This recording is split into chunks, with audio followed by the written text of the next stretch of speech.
If I had a wish that I could wish for you, I'd make a wish for sunshine all the while. I like stories about wishes. Wishes that come true, wishes that don't come true, wishes that come true and everything is wonderful, and wishes that, well, you know what they say, be careful what you wish for. Your wish might just come true. Well, this is a story about a wish, and it's called The Farmer's Wish. It's one of my favorites. There once was a poor farmer, and he was very, very poor.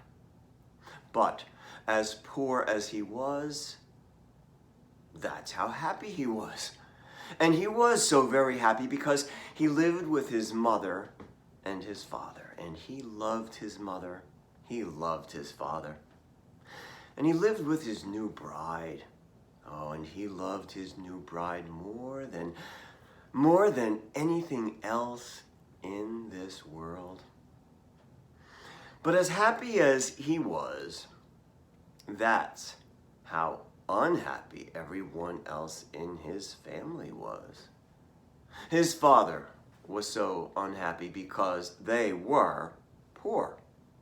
Every day he would moan, he would groan, "Oh, gold, gold, if we only had just a little bit of gold, then we could be happy." The farmer's mother was unhappy because as she had gotten older, her eyesight diminished and diminished until she was nearly blind. And every day she would cry, my eyes, if only I could see my dear husband, my wonderful son, my beautiful new daughter. Oh, then I could be happy." Now the farmer's wife was also unhappy because although they had been married for some time, she had not been able to conceive a child.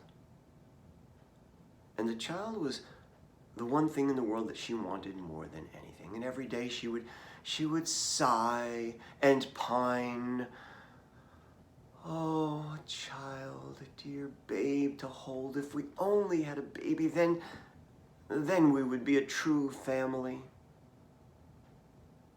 Now, the farmer, he listened to his mother and listened to his father and listened to his wife, but he kept a smile on his lips. He kept his chin up and his shoulders back. He felt good for being able to provide a roof over their heads, food in their stomachs, and he continued to work hard. And he was doing well until the year that the crops died in the ground. At harvest time, every potato he dug was covered with black mold, inedible. And the farmer became frantic. Without this crop, we will not make it through the winter. And of course, it weighed heavily on his mind until one day he made a realization. There is only one thing I can do. I must hunt. I must hunt in the landlord's estate. And he made that decision even though he knew what the punishment would be if he were caught. If he were caught in the act, he would be shot. If he were captured, he'd be sent to prison. And what good would he be there? What good would he be to his family? But he felt he had no other options. So on that very night, he sneaked out of his home. But before he left, he took his bow and he took his quiver and he put his best arrows in his quiver. He put the quiver over his shoulder and he quietly made his way to the wall that surrounded the landlord's estate. He scaled the wall and he leaped to the other side quietly as he could. He made his way stealthily on the game trails, looking for any signs of wildlife. and he stopped short when he came to an open meadow. What he saw froze him in his tracks. The moonlight was shining, the mist was rising, and there in the middle of the meadow was a white stag. It was the biggest deer this farmer had ever seen. Its body was glistening in that moonlight, and its antlers seemed to go up to the sky. The farmer felt his heart began to beat in his chest. There is enough meat on this one animal to last my family through the winter.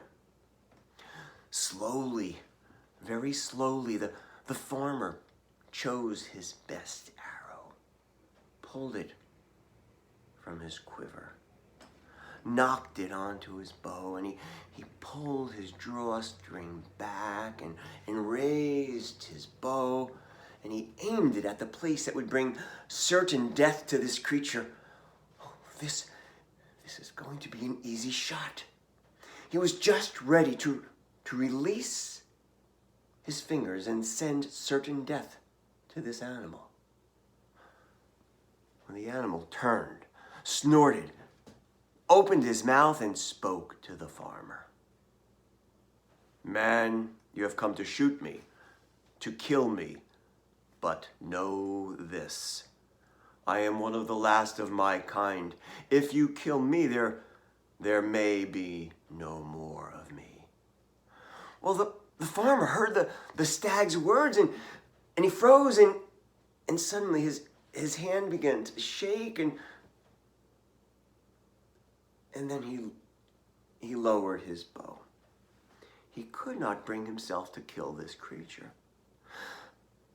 But now he felt the great shame that came with the feeling of not being able to do for his family what he felt he needed to do. But the stag spoke once more.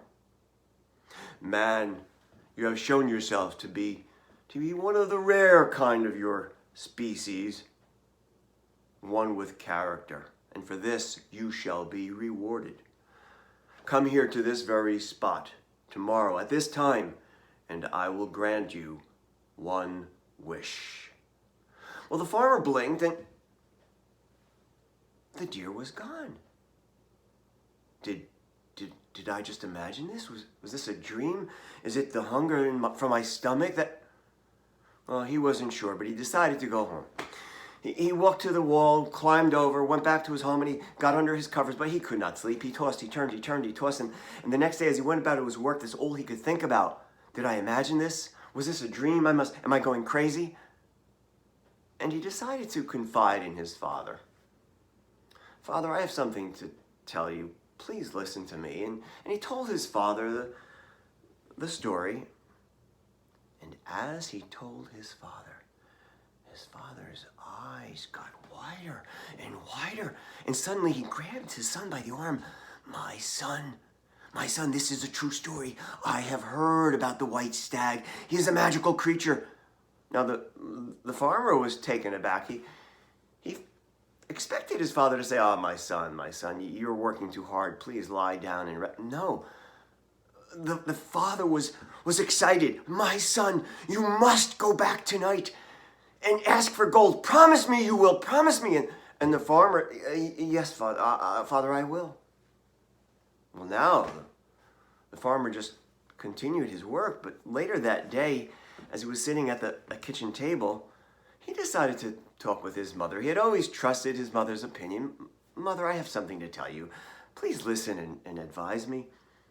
And he told his mother the story, and as he told her the story, she stopped her work and came to her son's side and listened, and then put her arms on her son's shoulders.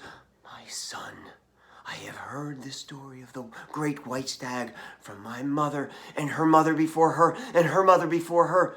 He is a magical creature, and he does not show himself to just anyone. You are special. Oh, my son, you must promise me that you'll go back tonight and ask for my eyesight. It is the only thing I need and I want." And the farmer just nodded his head. Yes, mother, yes. Well, now he was in a quandary. What should I do? I promised my father, I promised my mother. He decided to talk to his wife. And when he told his wife the story, she began to cry. Oh, her tears were not tears of sorrow, they were tears of joy. My darling, my sweetheart, do you know what this means? You can go to the stag and ask for a child. A child, oh, that we could hold and love, and he will be ours. Oh, my darling, please ask for a child. It doesn't matter whether it's a girl or a boy, just a child. Please promise me. And the farmer agreed. Yes, my dear, I will ask. Oh, and that poor farmer, now he didn't know what to do until he stopped and told himself, oh, I have nothing to worry about. This was just my imagination. It is a dream. There is no white stag. But that night, he couldn't help himself. He decided to go back and see for himself. So he left his bed, he found the wall, he climbed over the wall and landed on the other side in the landlord's estate. He found that game trail and quietly followed it until he came to the meadow, not expecting to see anything. But when he got there, he saw the moonlight shining. The mist was rising. In the middle of that meadow was that giant, beautiful white stag, its antlers seeming to go up to the stars. And the farmer looked at the stag. The stag turned and snorted, sending fumes of mist from its enormous nostrils. Man, you have returned. Do you have a wish? The farmer, yes, I do. Very well. State it, and it will be granted. I give you my word of honor.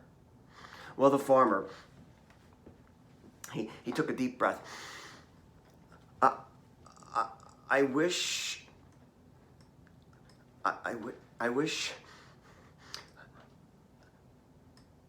my mother could clearly see my newborn child rocking in a cradle of gold. And his wish was granted. And he and his mother and his father and his wife lived happily ever after. May all your wishes, the good ones, come true.